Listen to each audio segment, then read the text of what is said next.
ẹ̀yin èèyàn ọlẹ èwo lẹ ṣe ẹ káàbọ̀ sí Mashola Gist TV o. Allegedly bí a ṣe gbọ́ o, wọ́n ní àwọn elder wọ́n ní tí Queen Naomi bá máa padà sí inú palace o, wọ́n gbọ́dọ̀ ṣe gbogbo ritual èyí tán máa ń ṣe bí kán gbé ẹbọ kán gbé tutù wípé torí àwọn ni wọ́n ní àwọn fẹ́fẹ́ kábíyèsí. ẹ̀yin èèyàn ọlẹ ìgbà tí kábíyèsí fẹ́ Queen Naomi, kábíyèsí mọ̀ pé born again Christian ni Queen Naomi and free word láwàá ẹ lè force èèyàn láti ṣe ẹ̀sìn tẹ́ ẹ̀ sìn, ẹ lè force èèyàn kankan láti ṣe ẹ̀sìn tẹ́ ẹ̀ sìn. Ọlọ́run kan ló wà láyé, òun dẹ̀ ni gbogbo wa sìn, ṣùgbọ́n èèyàn kankan kò lè máa sẹ́ pé kéèyàn kankan má ṣe ẹ̀sìn ẹ̀. A ní àǹfààní láti ṣe ẹ̀sìn tó bá wù wá.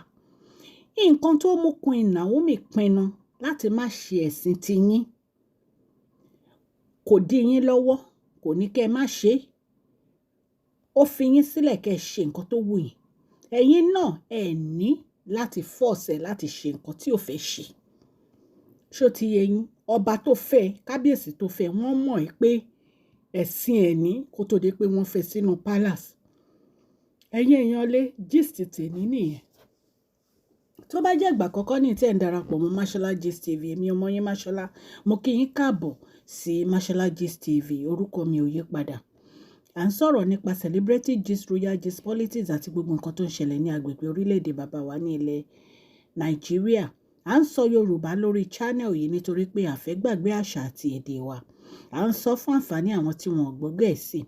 Ẹ̀yin èèyàn lé à ń advertise lórí channel yìí. Ẹ kàn sí wa ní masholagist.tv@gmail.com kẹ́ ẹ polówó ọjà yín lọ́lọ́kọ̀ òjọ̀kan, owó pọ́kú ni. Ẹ̀yin èèyàn lé ẹ subscribe o. Ẹ dẹ̀ fún fídíò wa ní thumbs up because èyí ló máa jẹ́ ká mọ̀ pé ẹ̀ ń gbádùn fídíò wa. Ẹ̀yin èèyàn lé bí a ṣe gbọ́ o, wọ́n sọ wípé nínú palace kábíyèsí wípé tí kábíyèsí bá fẹ́ kí Queen Naomi padà wá sínú palace o, Queen Naomi gbọ́dọ̀ máa ṣe gbogbo ètùtù ẹbọ èyí tí wọ́n ń ṣe nínú palace pé torí àwọn ni wọ́n ní àwọn fẹ́ darapọ̀ mọ́ palace kábíyèsí. Ẹ̀yin èèyàn lé ìgbà tí kábíyèsí fẹ́ Queen Naomi, kábíyèsí mọ̀ wípé born again Christian ni Queen Naomi, ó dẹ̀ wù kábíyèsí ló fẹ́ Queen Naomi. Lákọ̀ọ́kọ́ àwọn ẹ̀dà tí wọ́n ń sọ pé tí Queen Naomi bá máa padà wá sínú palace wọ́n gbọ́dọ̀ máa ṣe ètùtù, wọ́n gbọ́dọ̀ máa gbẹ́bọ. Mi ò rí pé ẹ rò dáadáa o.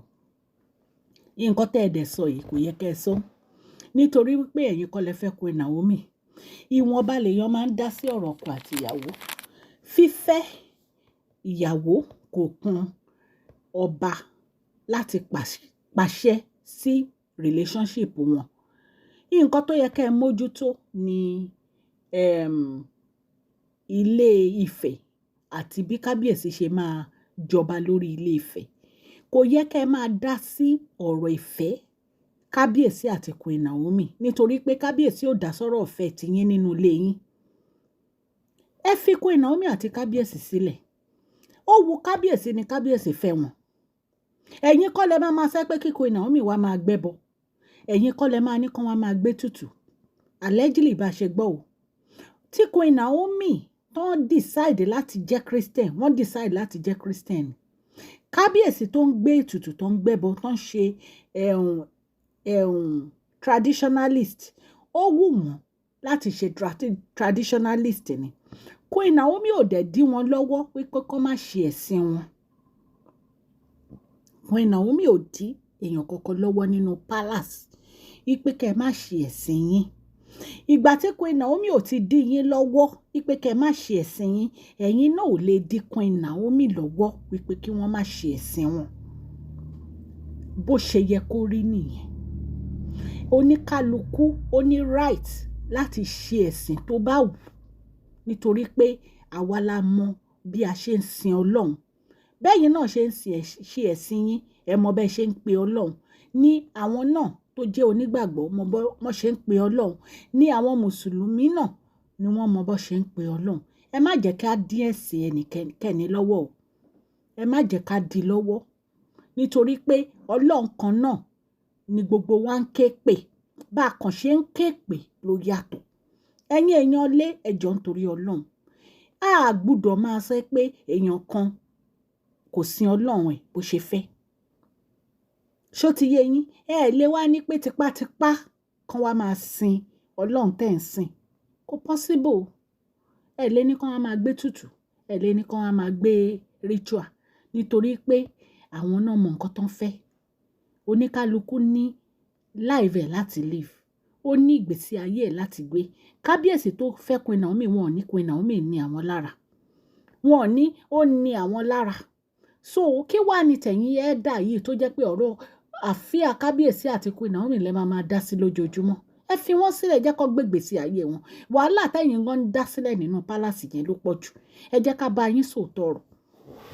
Wàhálà tẹ̀ ń dá sílẹ̀ nínú pálásì yẹn ló pọ̀ jù. Kí ló dé? Ṣé ìkan nínú àwọn olórí tó ti kówó sí yín lápò ni? Torí tán bá ti kówó sí yín lápò, ẹ̀yin tẹ̀ ń gba bribe nínú ẹ̀yin ẹ̀dá yìí. Kì í ṣe gbogbo yín o. Àwọn tí ò dá nínú yín tán ń gba bribe, ẹ jẹ́ ká sọ báyẹn. Ẹ̀yin là ń bá wí. Nítorí pé ẹ̀yin lẹ bá lọ ń gba bribe lọ́wọ́ àwọn olórí. Tí ẹ bá ti gba owó lọ́wọ́ wọn, ìgbà yẹn náà lẹ máa gbé oríṣiríṣi jáde. Ipe kí Queen Naomi má ṣe báyìí, kí Queen Naomi ṣe báyìí. Ẹ jọ̀ọ́ nítorí Ọlọ́run. Ìgbà tí ẹ gba owó lọ́wọ́ Mariam, tẹ gba $500, ṣé ẹ máa pọ́ tàṣírí yín síta? Allegedly bá ṣe gbọ́ ni o. Wọ́n ló tàṣírí yín síta pé ìwọ tó gba 500 lọ́wọ́ tó fẹ́ máa sọ̀rọ̀ kó bóun kó 500 nínú ẹ̀yin ẹ̀dá dẹ̀ ni. Nínú ẹ̀yin ẹ̀dá yìí náà ni. Àfi kí Ọlọ́run kí ó kó kábíyèsí yọ. Ṣùgbọ́n kábíyèsí ọba nìyẹn, ẹba lórí ohun gbogbo ni, ẹ pàṣẹ wípé ìyàwó yín ni Queen Naomi. Kò sẹ́ni tó lè sọ fún Queen Naomi láti ṣe nǹkan tí ò fẹ́ ṣe. Kò ju yìí lọ. Ẹ̀yin aráalé tó ń gbọ́ mi, à ń advertise fún collection center store. Ẹ bá wọn rajà. Wọ́n ń ta designer bags, wọ́n ń ta Italian shoes, palm slippers, wọ́n dẹ̀ ń ta gold, wọ́n ń ta aṣọ, gbogbo nǹkan tẹ́ bá fẹ́ ni wọ́n ń tà. Ẹ kàn sí wọn ní connectioncenterstore@gmail.com. Ọlọ́run Elédùmarè á ràn gbogbo wa lọ́wọ́. Àmín. Gbogbo etí tó ń gbọ́ mi, mo dúpẹ́ lọ́wọ́ yín fún àdúrótì mi lórí channel yìí. Ọlọ́run Elédùmarè á bá mi ràn yín lọ́wọ́. Òkè òkè ní ọlá yín á máa lọ, ọlá yín ò ní lọ ìsàlẹ̀ láéláé. Please share this video, like and subscribe. God bless you all.